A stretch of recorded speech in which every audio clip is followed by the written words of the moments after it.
with me in the studio now is Rachel Cackett from the Coalition of Care and Support Providers in Scotland. Good morning to you. Good morning. Thanks for being with us. It was a hard watch, that. I hope you don't mind me betraying the fact that you were sighing quite heavily at parts of it. What do you make of Freya and Carolyn's story? I mean, really moving. You can see from the situation that Freya's in and that her mum is facing that we really do have a crisis in social care at the moment. And her comments about the NHS just relying on admissions is partly why we have also a crisis in our NHS. The lack of staffing is something that we are finding across the system because we cannot get enough staff.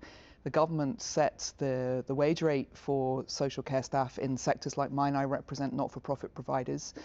When contracts are set out to deliver public services, those wage rates are largely set by the Scottish Government. They're far too low.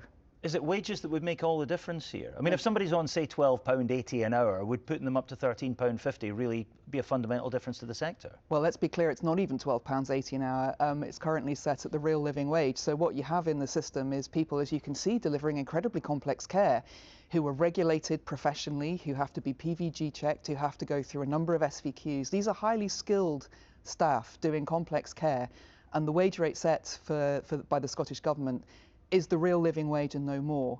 Now, if you went to do the same job in the NHS, you could get paid 15% more and not have to be professionally regulated. So we've got an enormous inequity, and that does make it very, very hard to find and keep staff. Right, you were supportive as an organisation of the National Care Service initially, and then you kind of cooled on it. What do you make of the fact that it is, I mean, they say it's not been scrapped, but everybody else says it has?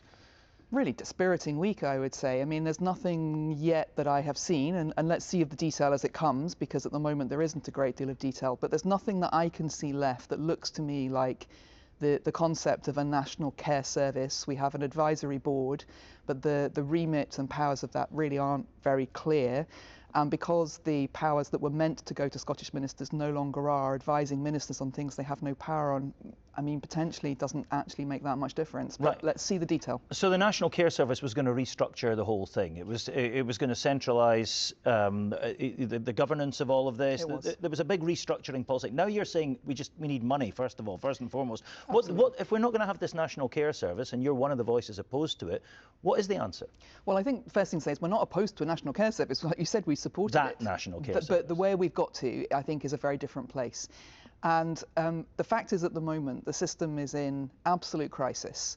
And the first thing that needs to be sorted is the money. So there was nothing in either of the two bills that the government put forward that would have told ministers how much would have been required to actually deliver care as people should be receiving it.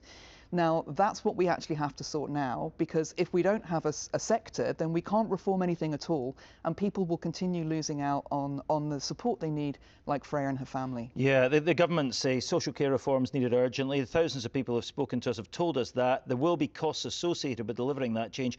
Collectively, £5 billion a year spent on social care, so the money's invested in vital reform over a period of 3 years, in less than 0.2% of the annual spend on social care. Well, I think there's two things in there. So first of all, the government have claimed a significant increase in social care funding, which may be true, although the question for me is, has all that got to the front line? But also what it doesn't do is take the baseline that money was given to increase from. So historically, social care has always been the Cinderella service in all of this. It's never had enough money. So increasing from not much doesn't necessarily give you enough. The second thing is it takes no account of the situation that we're in at the moment with an ageing population, with increasing frailty, with, we have to remember social care does a lot with older people, but it also works, as you've seen today, with young people with complex care, with people who are struggling with their mental health, with people with learning disabilities. It has a finger, if you like, in so many families across the country, and actually there is nothing like enough money going in to meet need. Yeah, Carolyn and Freya's film actually really cut at the heart of this, because the NHS itself won't be fixed until social care is fixed, because of effectively the bed blocking, hospital beds being used by people who don't really need to be there. Are we back to square one on all this now? I mean, if we're looking at social care, we're looking at the whole of the NHS. All the problems in the NHS come back to this at the root of it, we're told. Where are we now? You can't do it piecemeal. I think you're absolutely right. Either you need to give people enough support to stay in their own home and remain independent, independent and not go into the front door. And you can see in what's happening at A&E that's not happening as it should do. And then when people are ready, medically fit to leave hospital, nobody should be stuck in a hospital bed. And so they should be able to go out, and very often they need support. You can't think of it as the NHS should be reformed over here and social care should be reformed over here. Unfortunately, where we've ended up are what we've left in the bill, or what the government is leaving in the bill, are some important things. The right to breaks for carers, very important. But that's not an everyday thing. And day in, day out, as you saw in your film, there are unpaid carers at home doing their utmost for their loved ones, but without the support that they need.